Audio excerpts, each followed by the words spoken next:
Good evening and welcome to this evening's episode of the Mary Tump Show with I'm so happy I get to say this with my guest Dahlia Lithwick, who is the senior legal analyst for Slate, also proprietor of the excellent podcast Amicus, and author. Most recently, just came out this Tuesday of Lady Justice, and for my purposes, I am very grateful to be able to say my friend, and for our purposes, fellow nerd avenger, Dahlia. It is so good to have you here, especially since it's such a quiet news week, and we can just focus on your book. Yeah, it's a good thing nothing's happening. That's good. Yeah. So I guess you've just been kicking back and taking advantage of how quiet everything Spray is. tan. I had a spray tan. Took 6 hours. Well, first of all, congratulations on the book. It's an excellent, necessary book. That I mean, this doesn't come as a surprise to anybody because it's you, but it's phenomenally well written, and I think it is an amazing compendium of narratives that locate us very clearly in confusing times. And even though much of the narrative arc of the story takes place from 2017 on, it definitely grounds us in the history of how we got here. And one of the things I most love about the book is the way you, and I assume this just kind of happened naturally because of the stories you focus on and the protagonist of each story. We get this incredible insight into how power works both within and outside of institutions, and how both of those things can work concurrently, can work against each other, how both are important in their own ways. So how did you get the idea for the book, and how did you decide to focus on the particular narratives you did? Wait, was it narrative driven, or was it protagonist driven, if you know what I'm saying? Can I, just before I answer you, I just want to say, when my older son went to sleepaway camp for the first time, and I had my younger son, who was probably like, I don't know, 7 or 8. Mm-hmm. And I realized like he was a whole fully realized person who like lived in the shadow of his big brother. I'm so excited to be one-on-one with you and not have to like, kind of like scrabble for attention and be like, no, Wash, I'm talking. So I just want to say, for folks who don't understand the incredibly complicated sibling relationships that exist and the competitive propensity to like seek attention on the Nerd Avenger family, I just want to say, like, I completely feel like I'm basking in the glow of your time. And I just say that not to suck up, but just because none of them are here to defend themselves. Okay. So now I want to answer your incredibly serious question with some sobriety and seriousness. I think, Mary, that By the way, I just want to make it clear, you've totally staked out your claim on the Nerd Adventures. So I wouldn't worry, but I'm so psyched to have you all to myself. So, okay. There you go.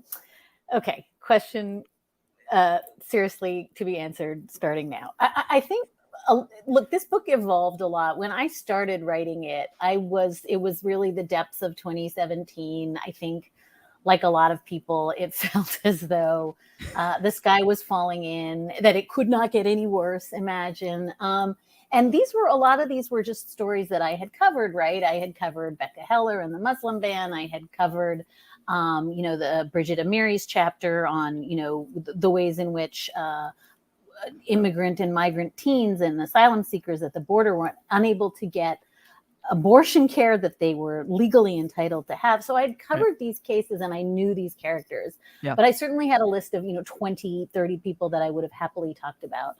But I think two things happened. One is I was so worried, and I know I say this a lot when we talk, about the crumbling confidence in institutions, that one of the things I really wanted this to be was sort of making the claim that institutions are not broken, they're just being abused. Right. And that if you say there's no point in my voting because my vote doesn't matter, or if you say, you know, there's no point in my engaging with the media because everybody in the media is lying, or if you say any of the things that the nihilists want you to say, then Steve Bannon wins, right? Because Yes. the whole project is to completely foment mistrust of all institutions. And I'm, you know, I frequently say, Mary, I'm the most small c conservative radical you'll ever meet, because I actually believe in an independent Justice Department. I believe in an independent Article 3 judiciary. And so some of this was conceived as a kind of cri de coeur to say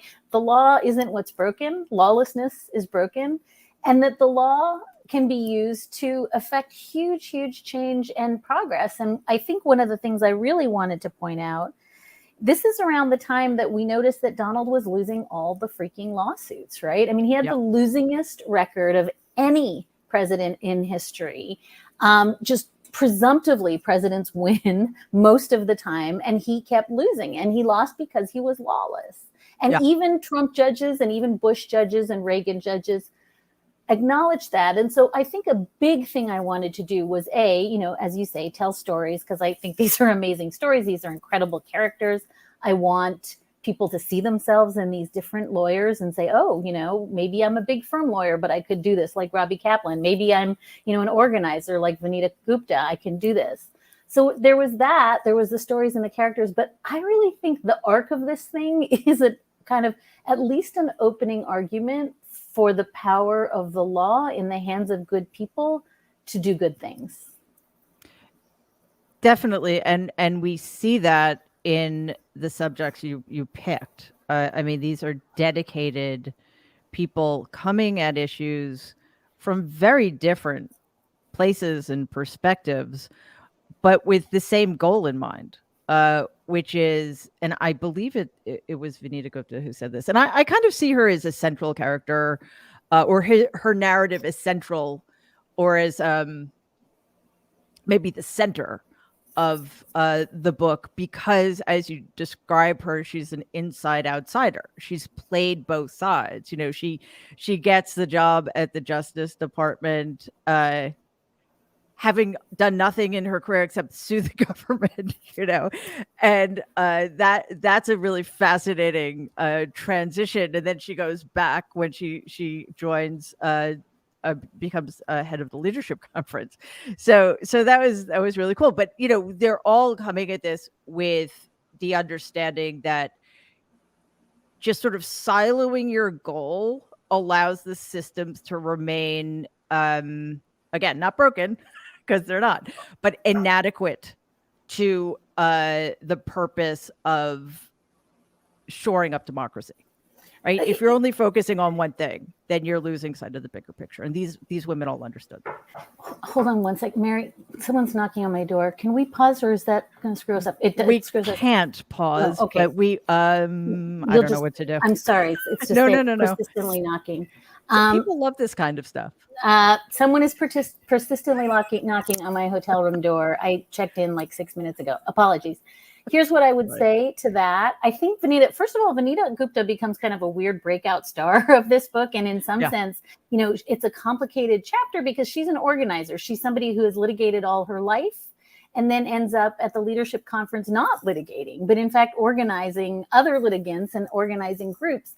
And I think you're exactly right. For me, it's a pivot point at the center of the book, because it's where the book goes from a bunch of lawsuits that are sort of like the thrills, the chills, the spills, into, oh, this is the work. And the work isn't, you know, Law and Order, and there's no like dun dun, you know, like nothing happens. She's just trying to build coalitions and build power.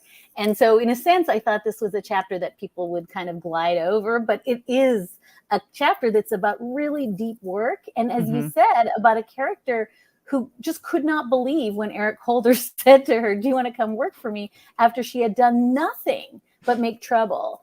And the tension that she's experiencing is not just like that institutional tension you're describing, right? Where she's like, wait, but the Justice Department, like that's the place that, you know, so much lawlessness comes from. but also I think the tension that she feels around the law itself.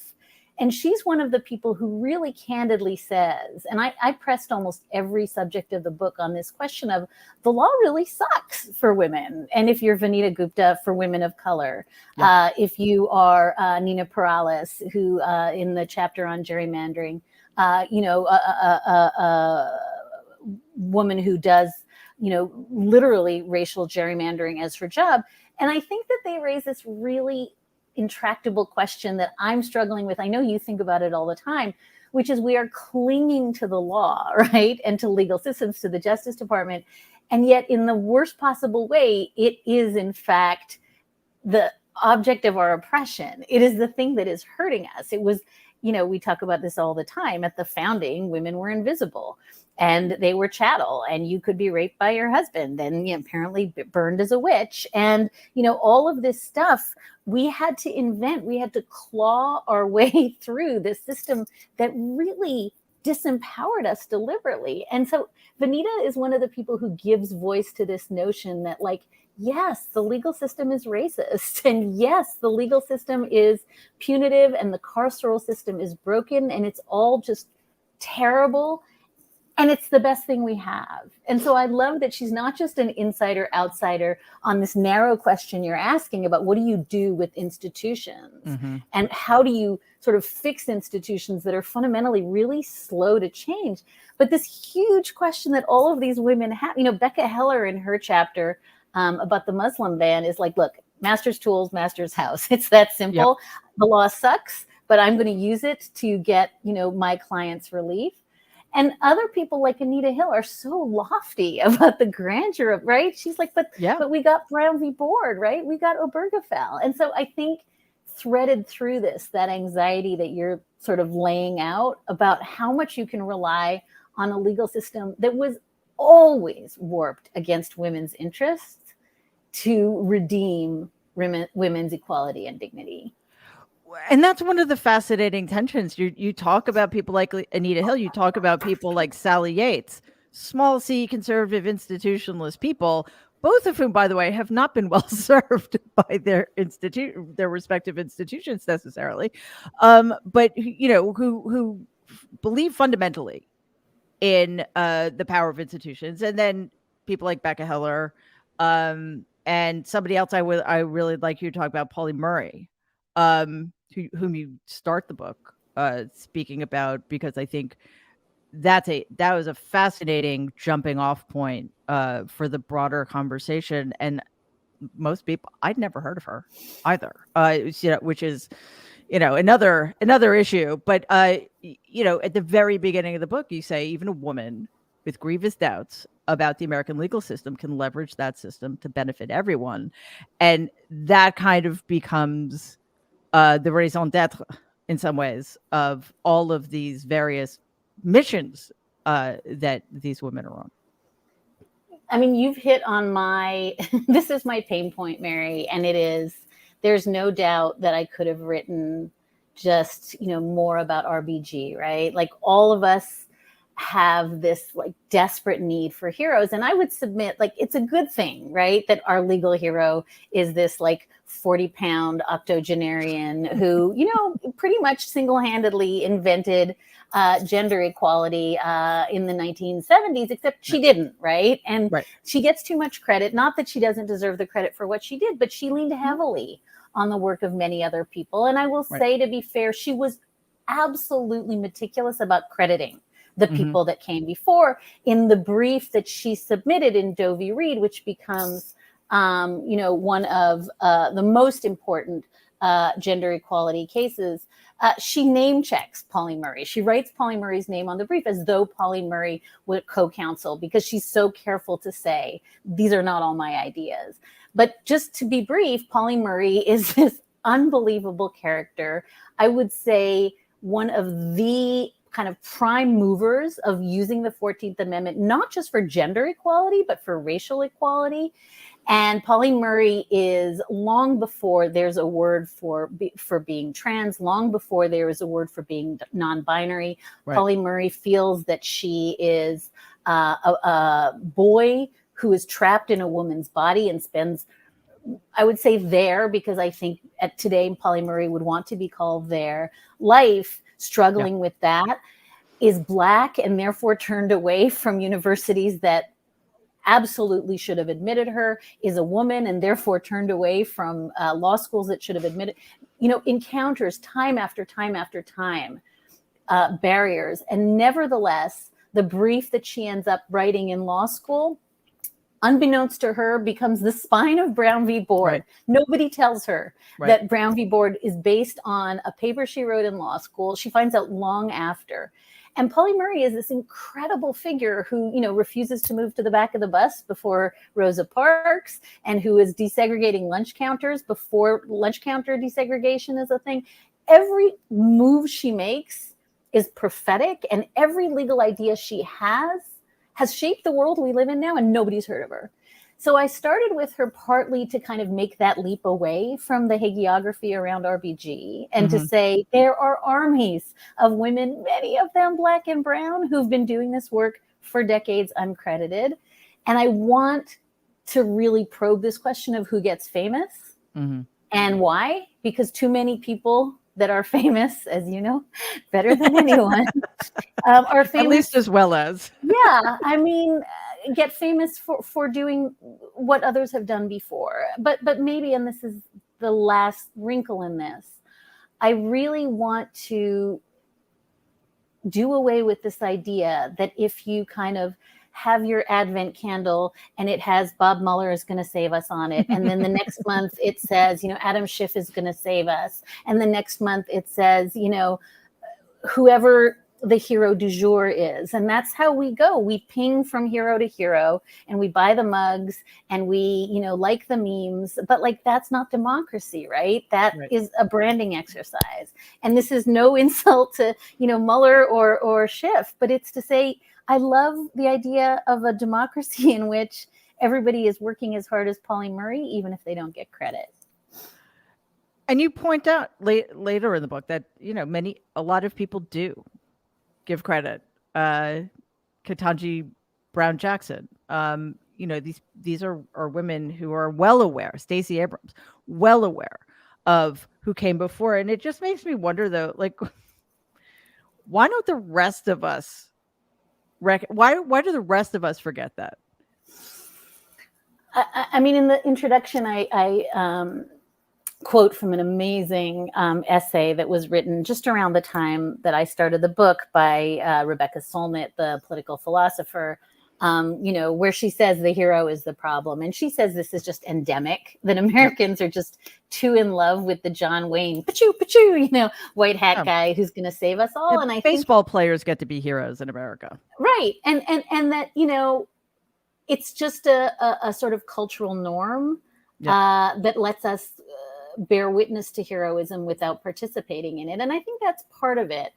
I also think, I mean, and we're seeing it right now, right? I mean, we are absolutely seeing it with the January 6th investigation. Like, we need to see upstanding, moral, ethical people performing virtue, because we almost forget what it looks like. And so I think it's essential in a lot of ways, but I think that it's not this binary thing where because Adam Schiff is moving through the world, or Jamie Raskin or Lynn Cheney is moving through the world, stipulated that's more complicated, but that we all can just sit back and pop popcorn. That pop popcorn meme, they're like, oh, used to make me crazy because this is not a spectator sport. And so I think that, again, one of the reasons I fell in love with the sort of protagonists of this book is that some of them just slog away. Robbie Kaplan filed the lawsuit against the white supremacists and Nazis in Charlottesville in 2017. That case didn't go to trial until 2021.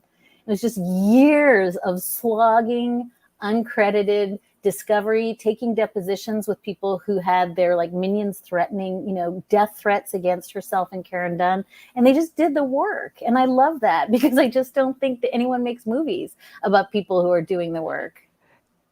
And that's a really good reminder for those of us who've been impatient.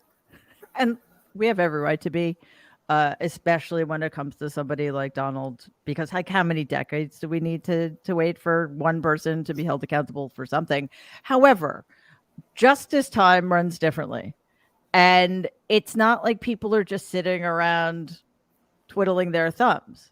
There people like Robbie Kaplan are putting in the hard yards for days, weeks, months, years on end without not only without recognition, but without anybody knowing they're doing it. So I think that was a helpful perspective for me, because I do get really impatient, honestly. But it takes that kind of dogged determination to be unrelenting in the face of very little positive reinforcement, to say the least.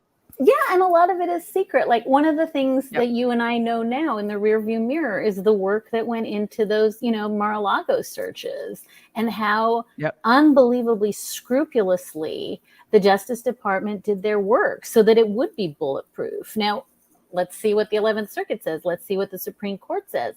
But we're never going to know some of the work that went into that, and we will never know the names of some of the players.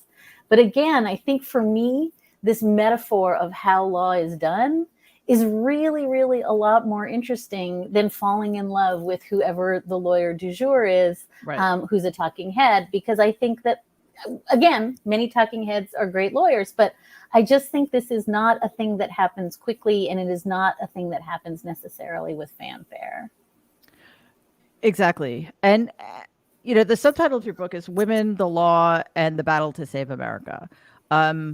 All of the people featured are women. But the point is that they're brilliant, they're skilled, they're professionals, they're at the top of their game.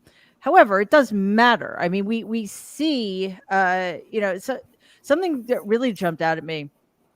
And I think it was in the Vanita Gupta section. But this idea that vulnerability is a gateway to organizing. And I think that's a perspective that is less comfortable for men, first of all. And secondly, and I think this is a direct quote from Vanita Gupta, what litigators have failed to do is build power and the public will for the country we want to be. And I'm not entirely sure why, but those things seem related to me. And you're very popular. I'm sure it's the front desk again. I'm so sorry, people. I just can't seem to. It's really, I hope that the lobby is not on fire. I guess I'll find out at some point. I think that's what fire alarms are for. I don't think they call everybody individual. Yeah. So, although they were banging on my door, so heaven knows what is going on. But anyway, yes, power, vulnerability. We're really smashing it here. Okay. Question? Sorry. They're probably, me, there's always a question in a very long, aimless statement somewhere. But I think my point was that, it's not an accident that the people at the forefront of a lot of these cases that require, in some ways, kind of using the institutions against themselves almost, right? Being savvy and knowledgeable enough about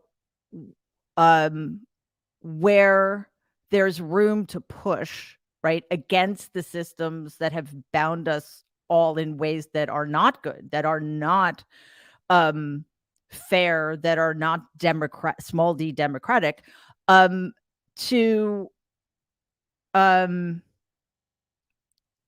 reshape, reconstitute, redeploy resources in a way that men might not, because they're blinded to the ways in which they inherently benefit from systems as they exist and have always existed in this country. Yeah, it's was that convoluted enough? No. I mean, I think you've scraped on one of the things that, and the New York Times book review that came out on Tuesday really pulled on this thread of what are you interesting. I didn't read it. Okay, I'm gonna have to read it now. It pulled very, very much on this. There's a whole section in the middle about Me Too and complicity, and why women don't speak up, why they sit in kind of subordinate positions and don't fight even when there's egregious abuse happening. and I think makes the point, exactly the point you're making, that these systems are kind of already constructed to kind of push women down. And then women have to really grapple with, how long do I stick this out before it is a system of my oppression. And, Anita Hill talks about this in the book. Liv Warren, who was another young woman who Me Too'd a federal judge. I'm super sorry. She talks about sort of like howling into the void of, what do you do when you've given yourself to this system that does not respect you or hold you in any primacy. And listen, Mary, you and I have been having conversations since Dobbs came down about the massive disparity between the men, some of whom were good, progressive allies, who kept saying, you're hysterical about SB 8, the Texas vigilante bill, calm down. The day SB 8 went into effect, I had on my podcast Michelle Goodwin and Rebecca Traister, and all three of us were saying, this is the worst thing in the world. The court just nullified Roe. They did it for 1/10 of the population, and they're doing it on the shadow docket. And the mail we got was just like, I listened to your show because it's about the law, not listening to hysterical females crying and wringing their hands. And I thought, wow, so interesting, exactly what you're saying, that if it doesn't affect you, it's really easy to say, well, maybe if they overturn Roe, it'll be really good for the midterms, as though that is somehow, negates the cost of women who are being left to bleed out, right, from a miscarriage. And so I think one of the things that you're identifying is so many of the women in this book, including Vanita, including Anita Hill, talk about, here's the system that kind of stepped over Anita Hill and said, oh, well, thanks for your service, but, he's going on the court. Stepped over Christine Blasey Ford, said, oh, by the way, we all believe you. We think he was lying, but there's nothing to be done. And now he's invited to all the parties, and he's, one of 9 co-equal justices who just overturned Roe. And I think that a lot of women are really frustrated and mad, and women of color times 11, because they never had the awakening that a lot of us had in June when we were like, wait, they overturned Roe. So I guess that what you are sketching out here is one of the things that I've really been struggling with, which is, at what point do you just walk away and say the system fundamentally does not respect or care for women or people of color, LGBTQ people, immigrants? It just doesn't. It's built to support exactly the norms and privileges of the founders. And at what point do you just say, like you said, okay, I cabin off my little corner and I chip away at my little thing. And, sometimes you get a brown BB board, and sometimes you get an Obergefell. Yeah, and sometimes you get Dobbs. It was actually quite painful to revisit the Anita Hill and Christine Blasey Ford incidents. Because for that very reason, I think those are the challenges of being pushed to that point. We think, is there any reason to continue to try to work within this? Can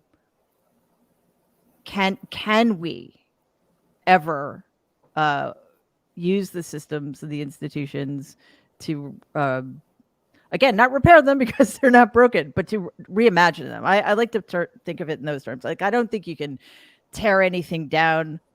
I don't think we can start from scratch. Although God knows I'd love to be able to. But I think we can reimagine things, because not everything is worth throwing out, right? But then there are those moments when and we talked about this before the show started, when even people who are our allies, like legitimately our allies, don't understand the fight, don't understand the threat to people who are not inherently protected by the system, and don't understand what their role is. And we certainly saw that. We were speaking most recently of the Ketanji Brown Jackson hearings, but obviously that conversation was motivated by the revisiting of what Anita Hill went through, and what Christine Blasey Ford went through, which was unspeakable. And it's this idea, and I think this may be like one of the biggest problems of our time, that, well, once the white guy gets in, there's just nothing you can do about it. He's going to be Supreme Court Justice for life.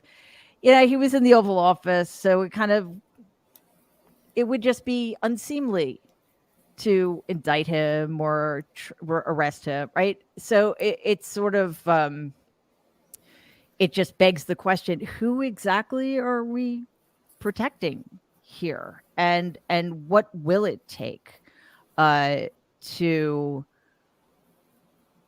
find a way in which the so-called massive faceless institutions bring about justice instead of perpetuating the opposite?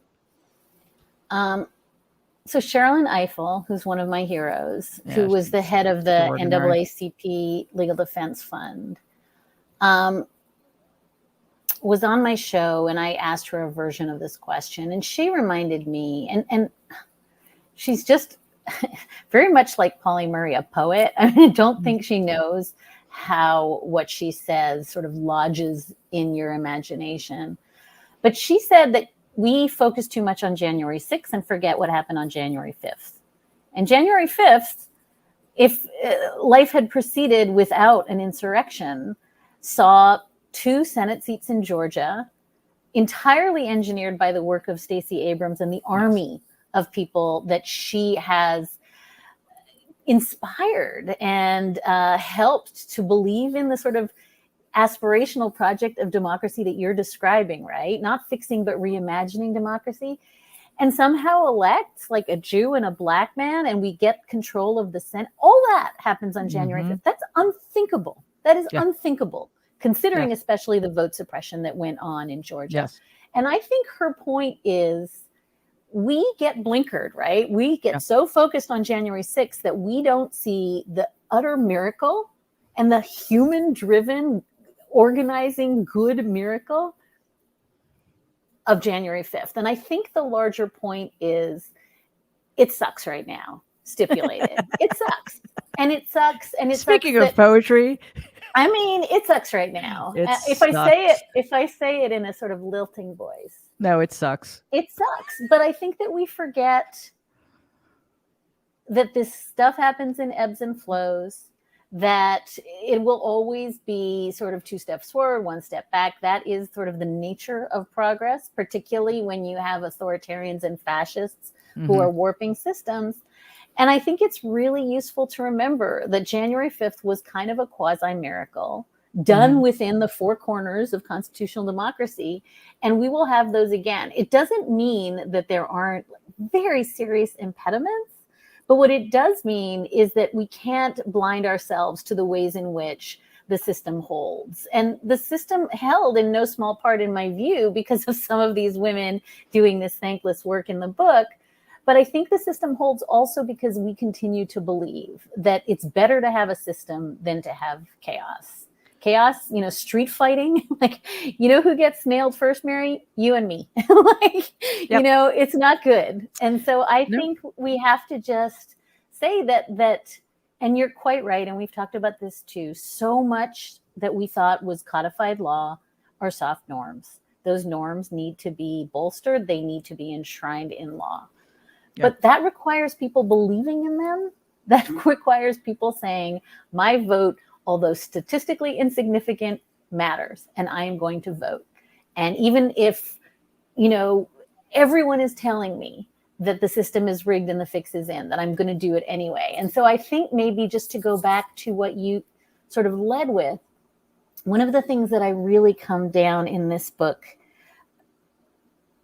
is that one of the special magical powers that I think some of these women have is imagination, moral imagination. Yep. And I think moral imagination, it's not that it's uniquely the province of women or women lawyers, but I do think it is something that, and this is when Sherilyn Ifill talks about empathy, which is, I think, a component of moral imagination that comes easier to women because this has been so hard fought.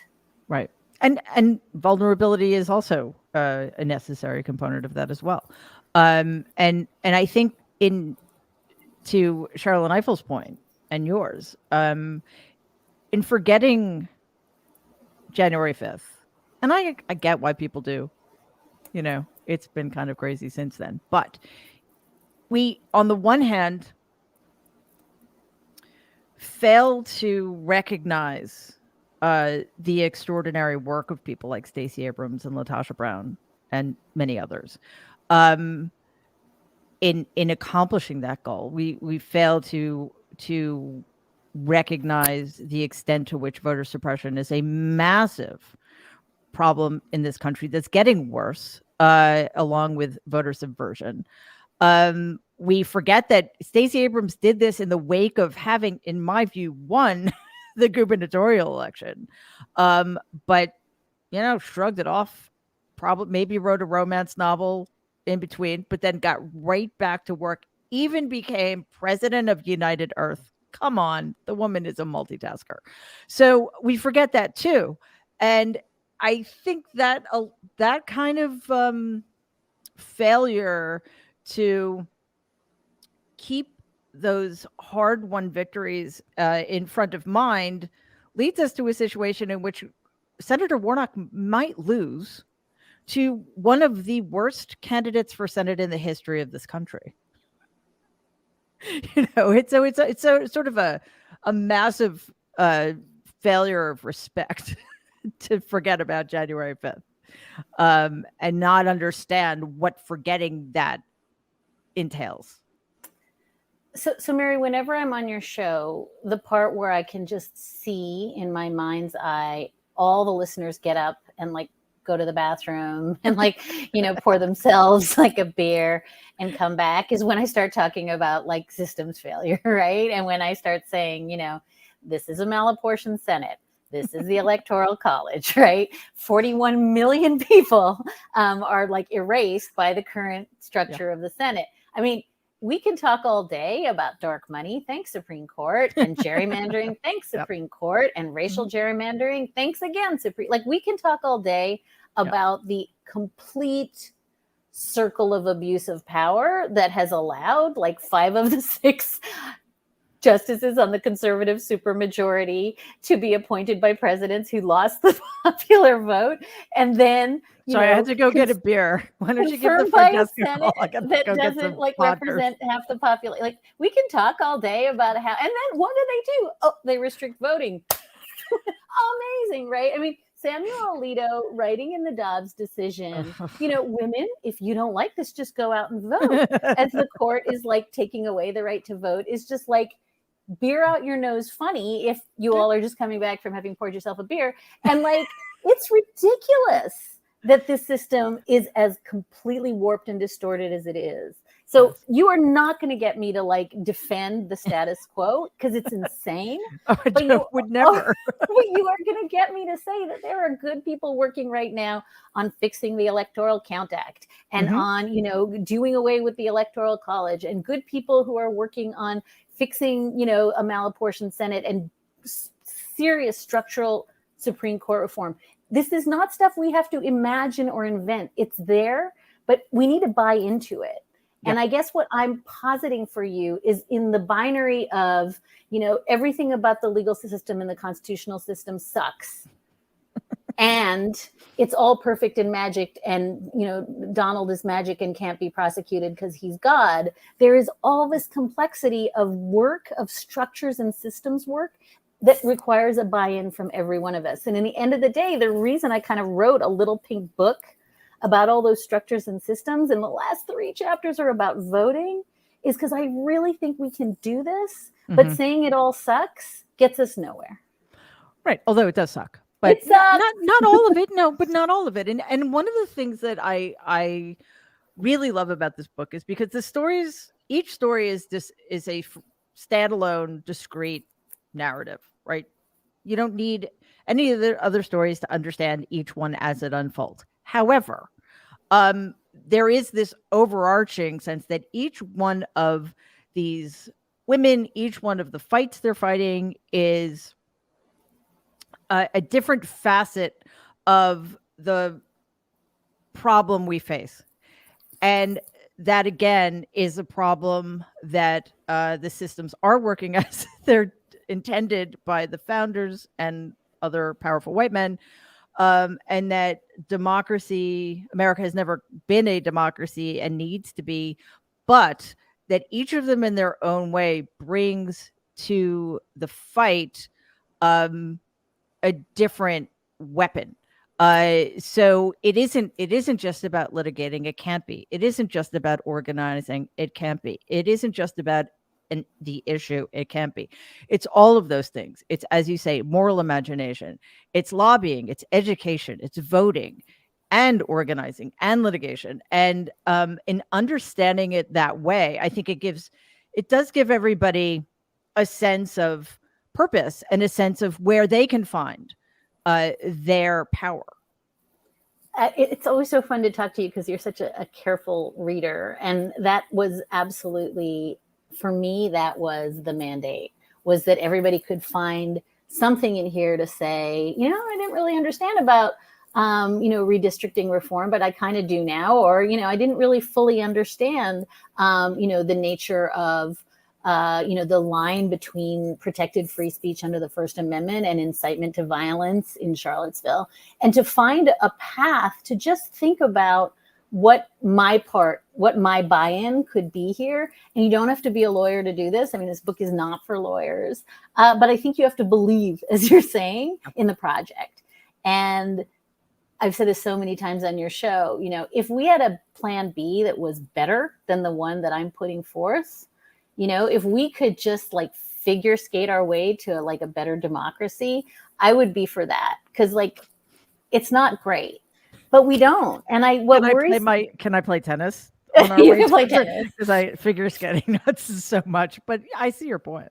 I'm thinking of those fast backward skaters, but yeah, you can play tennis. But I think, this is what we have. And maybe I'll say this because I think it's important. I think that, listen, I went to law school as 50-50 women, right? Yep. The book starts with 3 women on the Supreme Court, tearing down the Solicitor General of Texas, who's trying to ding Roe v. Wade and Casey. We were really close in 2016, much closer than we are now. Right. And I think it's just easy to fall asleep and to say, oh, we're equal. We got equality. We can have credit cards now. And we no longer have to, Ruth Bader Ginsburg had to hide her pregnancy when she was a law professor because she would have been fired, right? So we like to be really sanguine about how equal and fair and just everything is. And one of the things the last 6 years has taught us, often with a punch in the neck, is that it's not fair, it's not equal, and it's not just. Oh, and coda to that, if you were a person of color, if you were poor, if you were elderly in this country, if you were an immigrant, it never was. Right. And so I think maybe the benefit of this awakening, if you can call it that, to the flaws in the system is that we can all see it now. We can all see. Mm-hmm. And there is some utility in the painful realization that we had so much magical thinking about equality and dignity and, the protection of the law and the force of law. We were just sleepwalking our way through this thing. And right. It sucks to have to wake up from that. But at least now it's very clear to me where the fault lines are and where the fights are. Yeah. And the fact that the book is bookended by 2 Supreme Court decisions, both of which involve 3 female justices.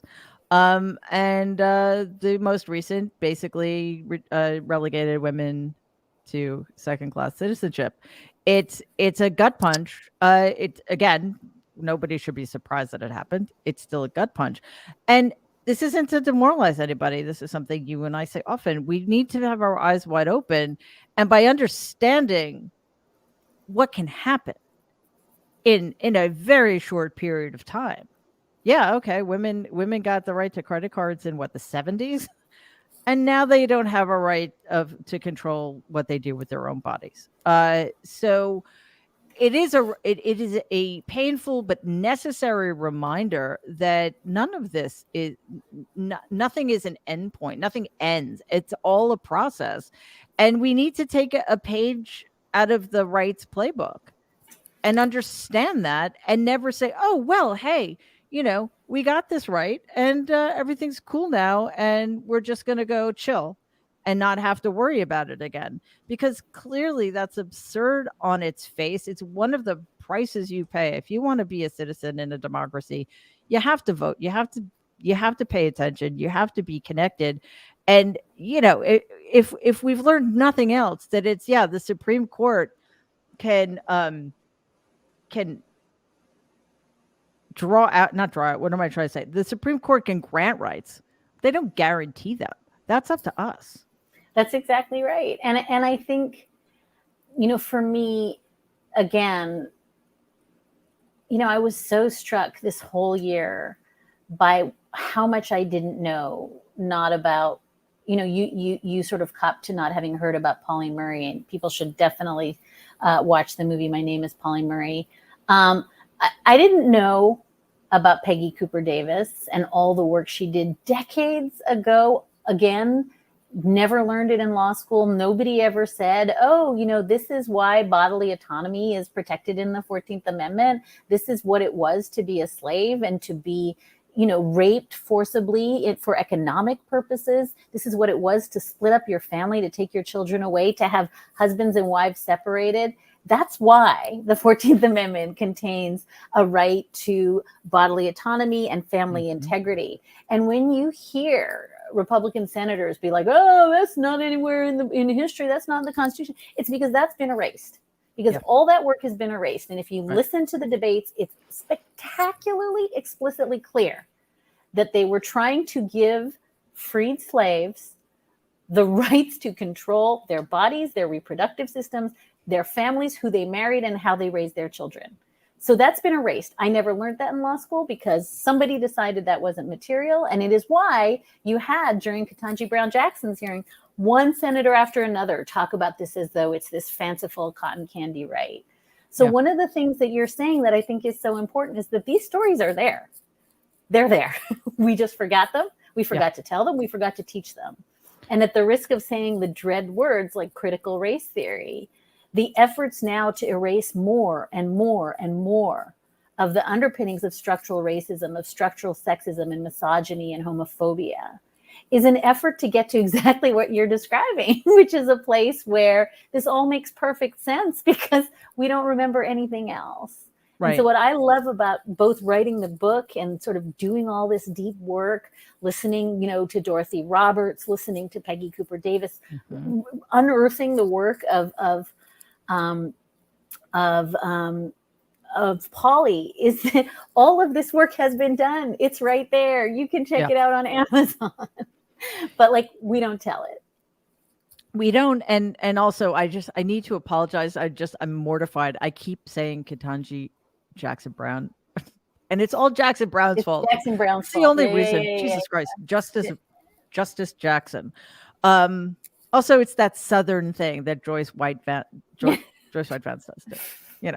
Anyway. And what's sort of should be a wake-up call for all of us is that it is entirely up to us to continue to tell the stories, to continue to educate ourselves and each other, because if we don't, then that leaves this vacuum, and that's just an opportunity for the right to erase all of the other things that we need to learn and teach our children. And by the way, for those of you who aren't aware, there is absolutely nothing wrong with critical race theory. It's an actually quite valuable theory to help understand all sorts of things. And I'm not going to get into right now because it's not why we're here, but there's nothing wrong with critical race theory. And it's also not taught it's not taught to children. It's not taught in kindergarten. No. Yeah. Or even high school. No. For the most part. Or even in college, unless you're pre-law or something. I learned it in law school. Yeah. Exactly. And I learned it because I read a book.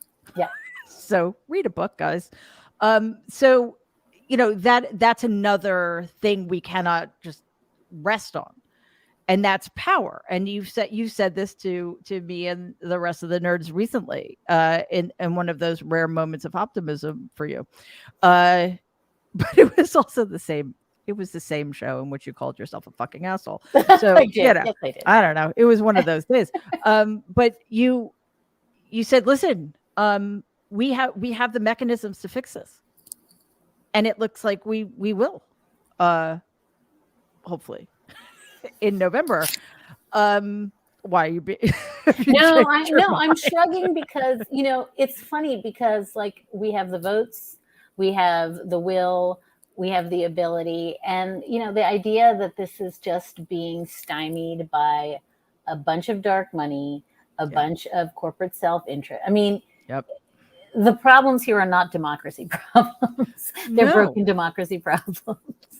And stymied by an entire political party that is anti-democratic and Yep. pro-fascism. I mean, Yep. that's kind of a problem when we're dealing with all of these headwinds. But I was in reading your book, especially the part about the Women's March, and I just remember thinking, oh, and how everything's unfolded in the last 4 years and all the complications with the 2020 election and how difficult it was to deal with all of the multiple crises we were dealing with, from Black Lives Matter protests to the election, the economy. It was COVID. And I'm like, I often focus on the fact that 12 million more people voted for Donald in 20 than in 2016, which is fucking heartbreaking. But then I think, okay, so almost 8 million more people voted for Joe Biden, and a lot of Democrats maybe didn't vote because we care about COVID. So that's something. Maybe that's something we have in our back pocket too. That it's less of a concern. Maybe I'm just trying to make myself feel better. But Republicans weren't. The Republican vote wasn't suppressed by fears of COVID. They Well, were it in was fact suppressed wanting to when I spread it. think I think it was suppressed in some sense when Donald said, "Don't vote Well, by mail," right? but Because he's he still said, going to do that. "Yep, yeah." So I don't So know. he was bargaining against interest there because he was telling people who were his people, stay home rather than vote by mail, and that didn't help him. But I think one of the things that has changed, and I'm one of those people who's like looking at Kansas and looking at Michigan and looking at Alaska, and I think women are fired up, and I think that something really quite seminal is happening right now. And look, it's worrisome when you see the disparity between men and women and how they're polling. I mean, I think one of the things that scares me is the optics of a Supreme Court in which you have three women who will be persistently in dissent for years to come, two of whom are women of color, right? Like, it looks terrible. It seems to be kind of a massive ratification of the structural problem we've been talking about the whole time. But if I'm right that something is going on, that people are looking around, I think one of the things that's happening is that these stories are really landing. The stories, these whether it's the asylum seekers who were shipped up to Martha's Vineyard, who were just had heartbreaking stories of why they were seeking to come to this country, or the women who are literally left to be septic before they can terminate a not viable pregnancy. I mean, those stories are salient, and Rebecca Traister, who I quote several places in the book, always says that what the other side is great at doing is telling stories, even if it's about a zygote. I mean, they're just so good at animating that zygote with like twinkly blue eyes and chubby cheeks. And, it's a zygote. And I think that we have actual real suffering and hardship and vulnerability and inequality, and we don't tell the stories. So I think one of the things that you're describing, both with COVID and I would say with Dobbs, is an opportunity to step into this like conversation and say like, no, actually climate change, Puerto Rico, actually women dying, Dobbs, actually, federal abortion ban, federal personhood law. And I think those are stories that people are receptive to. Right. And the story about what we can do when we show up, and what kinds of changes we can affect, because it isn't just about getting enough senators to pass voting rights, although that's important. It's not just about having enough senators to make sure that Roe is codified into federal law, or that we save the House so that we don't have Jim Jordan reopening Benghazi investigations and impeaching Joe Biden for no reason. It's also about changing the system in ways that it can be changed, so there is more equity in this country, and that would be getting rid of the filibuster, getting rid of the electoral college, and stuff like that. So again, the power is in the story, and your narratives are just so compelling and important. And again, it's a beautifully written book, which everybody needs to go get and read now. I'm taking up a lot of your time, but I feel like I would be completely remiss if we didn't talk about a woman who is going to be one of the chapters in volume 2 of Lady Justice. That would be Tish James, Attorney General of New York. Just any quick thoughts on what is a reasonably interesting development out of New York today? I mean, it's spectacular, and it hits all the points you made.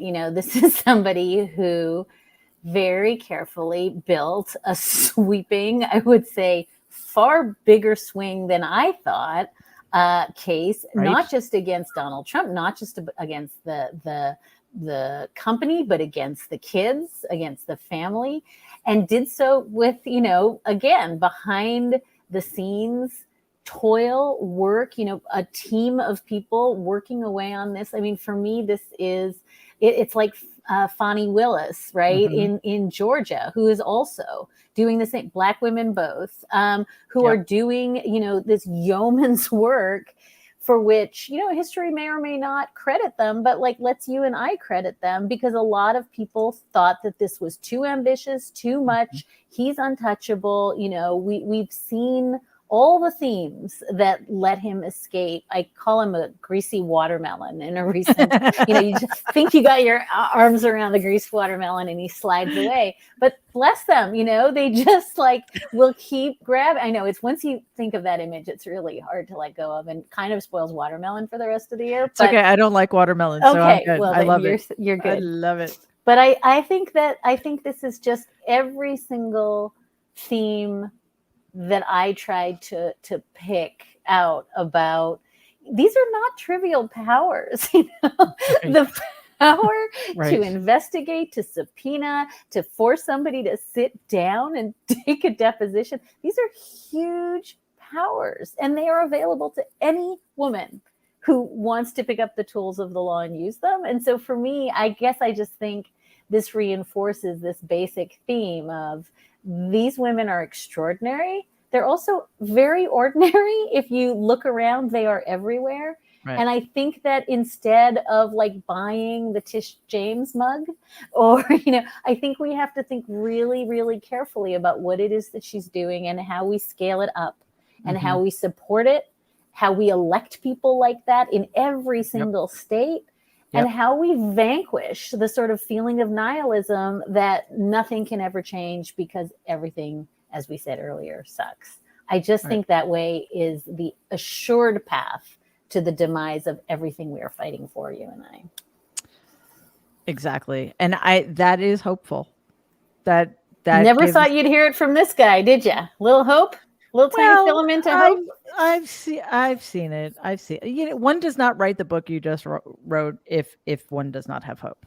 So I'm incredibly grateful that you did write it. And again, everybody needs to hold it up just so people can see that it's bright pink. It's bright pink. It's bright and pink. It's incredible. Well, thank you, Mary. Dahlia, this was so cool for me to have you all to myself. I know you love me best, right? Of course. Each of my kids says to me, "You love me best, right?" It's okay. And the answer is always yes. Understood. Yes. Whoever's asking. You say that to all the nerds.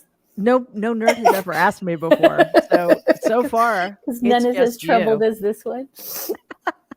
But this is incredible. And the book has helped me understand things in a way that makes me feel better about some things. Anyway, and I wish you luck for the rest of the week. I'm sure I can't even imagine what your schedule is like because, both of my books came out during COVID, so I didn't have to do anything. It's back. It's happening. I'm very excited for you to see them come through the door with a battering ram and a hatchet. Like whatever is going to happen next is going to be amazing. Yeah. But I think you need to get in touch with the front desk. I'm going to do that right now. I hope it's a fruit basket. Please report back. This is not a fruit basket hotel. I think I just want to say, Mary, because I really, appreciate what you do. And I know both of us frequently feel like we are saying the same things over and over. I often say to my editor, like, I have written this piece 1,000 times. I cannot write this piece again. Like if I write the walls are closing in piece and then learn that they're not, like Greasy Watermelon. But I think that what you have sort of dedicated yourself to doing, like with this show and with the other work you're doing, which is keeping a chronicle and, holding power to account and not letting people be lied to, is just, again, I think it's the work of the book, but it's also, I think, the essential work of democracy. So I really want to thank you because I don't know if I thank you often enough. So thank you. You thank me way too much, and I really appreciate that. But, you inspire me. I've been reading your work long before I met you, and it is brilliant, and you are brilliant and inimitable, and I am grateful to everything you do. I'm particularly grateful that you're one of the Nerd Avengers because that just makes me happy. Best nerd ever! I won, nerds! I won. Thank you. You're a pretty good fucking nerd, I have to say. But seriously, Dahlia, this was incredible, and I appreciate everything you do. And hopefully I'll see you Tuesday with the rest of the not quite so favorite nerds. Okay. Thank you. All right. Take care. Thanks for having me. Bye. Bye.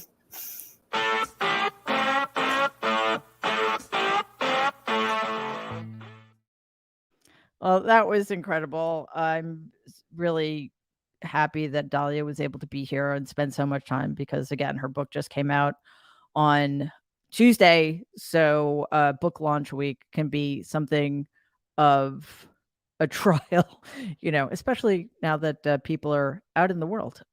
So again, forget about my recommendation. Hillary Clinton recommends this book. Okay, like she tweeted about it. So that is something that we should all take to heart. Again, it's called Lady Justice, Women, the Law, and the Battle to Save America. So thank you so much for being here. I hope that we will see you on Tuesday for our next strategy session with the Nerd Avengers. That's 12 p.m. Eastern, 9 a.m. Pacific at youtube.com/Politicon. And of course, we'll have our regular Thursday night show next, at 7 p.m.